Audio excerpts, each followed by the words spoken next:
አርገ እግዚአብሔር በይባቤ ወበቃለ ቀርን እግዚአብሔር በእልልታና በመለከት ድምፅ አረገ ተብሎ እንደተነገረ ሊቁ ፈልፈለ ማሕሌት ቅዱስ ያሬድ አባታችን በልደቱ ዘያይመሩ ሲወለድና ወደዚህ ዓለም ሲመጣ ያላወቁትን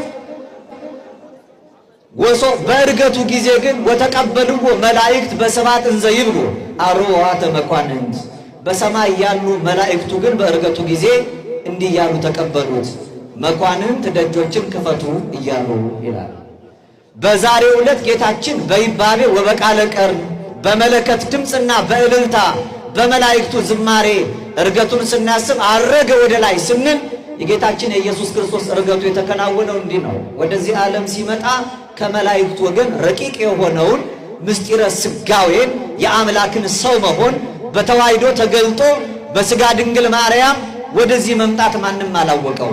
እንዲያውም አጽነነት ድንግል ርእሳ መንገለ ከርሳ ድንግል ማርያም ራሷን ወደ ማኅፀኗ ዓለም ዘንበል አድርጋ ስትሰማ በምድር በሰማይ ይሰማው የነበረው አርያማዊ ምስጋና በማኅፀኗ ዓለም ይደመጥ ነበረ። ቅዱስ ሳዊሮስ እንደመሰከረ እርሷ ታናሽ የ15 ዓመት ገሊላዊት ብላቴና ስትሆን ሰማይና ምድር የማይችሉትን ግን በማኅፀኗ ስለቻለችው ወኮነ ሰማይ ዓለመ ወዓለምሂ ሰማይ ኮነ በሷ ዓለም ሰማይ ሰማዩም ዓለም ሆነ። ወስብሐትኒ ዘውስተ ሰማይ ኮነ በዲበ ምድር በሰማይ ይሰማ የነበረው ምስጋና ይኸው በምድር መካከል ተሰማ።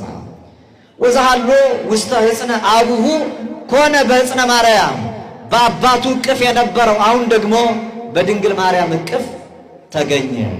በዚህ የተነሳ ሰማዩ ዓለም ዓለሙ ሰማይ ሆነ። ዳግሚት ሰማይ ዳግሚት ምድር አዲስ ሰማይና አዲስ ምድር በምድር መካከል ተገኝቶ የእመቤታችን የድንግል ማርያም ማኅፀን ቻለው።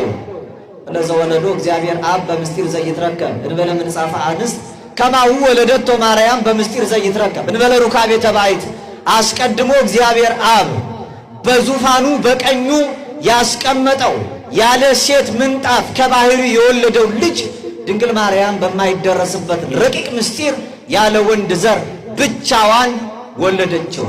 ይሄ ምስጢር የተከናወነውን ቅዱሳን መላእክቱ ረቀቀባቸውና በልደቱ ዘያይመሩ ሲወለድ ያላወቁትን በሚያርግበት ጊዜ ግን አምላክነቱን ተረድተው እንዲህ ያሉ ተቀበሉት ይላል። የእርገት ምስጋና ነው ይሄ። አርዋተ መኳንንት መኳንንት ደጆችን ክፈቱ አሉ ይላል። መኳንንት የተባሉት ከመላእክቱ 10ሩ ማዕረግ መካከል ሁለተኛዎቹ ናቸው። የመጀመሪያዎቹ መላእክት ይባላሉ። ሁለተኛዎቹ መኳንንት ይባላሉ።